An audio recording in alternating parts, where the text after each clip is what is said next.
আসসালামু আলাইকুম ভাই, ভালো আছেন? ওয়ালাইকুম আসসালাম। আলহামদুলিল্লাহ ভাই, আমি ভালো আছি। আপনি ভালো আছেন? ও আপনার সাথে তো দীর্ঘ কয়েকদিন ধরে বিভিন্ন বিষয়ে কথা হয়। জি। আজকে একটা গুরুত্বপূর্ণ বিষয়ে কথা বলি। উসমান হাদি ভাই, চিনছেন না? জি। নামটা শুনলেই তো মানুষের শরীরের যে রুম্বা দাঁড় হয়ে যায়। তো উসমান হাদি সম্পর্কে আপনি সর্বশেষ কয়েকটা কথা বলেন। ওসমান হাদি ভাই ছিলেন একজন বিপ্লবী মানুষ।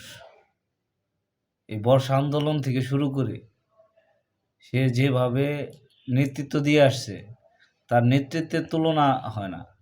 এরকম নেতা হারাইছি মানে আমরা দেশের একটা খুঁটি হারায় ফেলছি। দেশ গঠনের যে খুঁটিটা সেটা আমরা হারাই ফেলছি। আর সবচেয়ে বড় কথা, ভারতীয় আগ্রাসন থেকে মুক্ত করার পথ সে দেখাই গেছে। Obviously, right.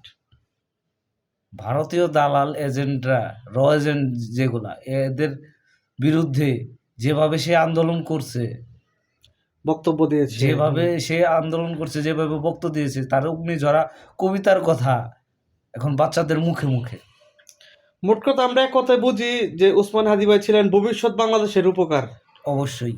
আর সে যে কথাগুলো বলছে, যে সংসদে সে যদি যাইতে পারতো, তাহলে তিন ৩০০ আসনের মধ্যে ২৯৯ আসনের যে মন্ত্রী এমপি ছিল, তাদের চাঁদাবাজির বিরুদ্ধে যে একটা কথা বলছিল, কথাটা শুনছেন কিনা আমি জানি না। অবশ্যই শুনছি, হ্যাঁ, হ্যাঁ। ওনার এই কথাটা আমার কাছে এত ভালো লাগছে, তাই তাদের ঘুম হারাম করে দিত।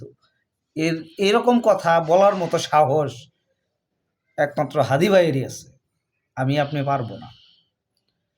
আপনি এই কথা বলার সাহস রাজপথে যায় নাই আমাদের। যাক, হাদি যদি ভাইয়ের থাকতো তাহলে আমরা রাজপথে হাদি ভাইয়ের থাকতাম। বর্ণনা আসলে শেষ করা যাবে না। এত না। অল্প সময়ে এত স্মৃতি আমাদের মাঝে মাঝে রেখে গিয়েছে, অসামান্য। আচ্ছা, সবচেয়ে বড় কথা হচ্ছে হাদি ভাইকে আপনি কতটুকু মিস করেন?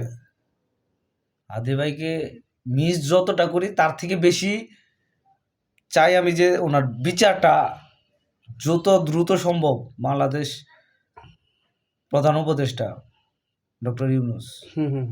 উনি যত দ্রুত সম্ভব মানে নির্বাচনের আগে যদি হতো সেটা ভালো হতো। যেহেতু হ্যাঁ, নির্বাচন পরবর্তীতে, ঘনিয়ে হ্যাঁ, আসছে, হ্যাঁ। নির্বাচনের পরে উনি ৬ মাস ক্ষমতায় থাকার যদি জয়যুক্ত আচ্ছা, হয়, আচ্ছা, হ্যাঁ, আমাদের গণভোটে আমাদের আমাদের জয়যুক্ত কাছে সময় নেই। এখন সর্বশেষ কথা, আপনি কি মনে করেন যে ওসমান হাদির বিচার আদৌ হবে? এক কথায় উত্তর দিবেন। যেহেতু এখানে রাষ্ট্র জড়িত, শুধু দেশ, একটা ব্যক্তি বা গোষ্ঠী না, ধন্যবাদ। এখানে অবশ্যই রাষ্ট্র বন্ধুরা, জড়িত। আমরা আপনার কাছে আবারও সমসাময়িক বিষয় নিয়ে আসবো ইনশাল্লাহ। ধন্যবাদ।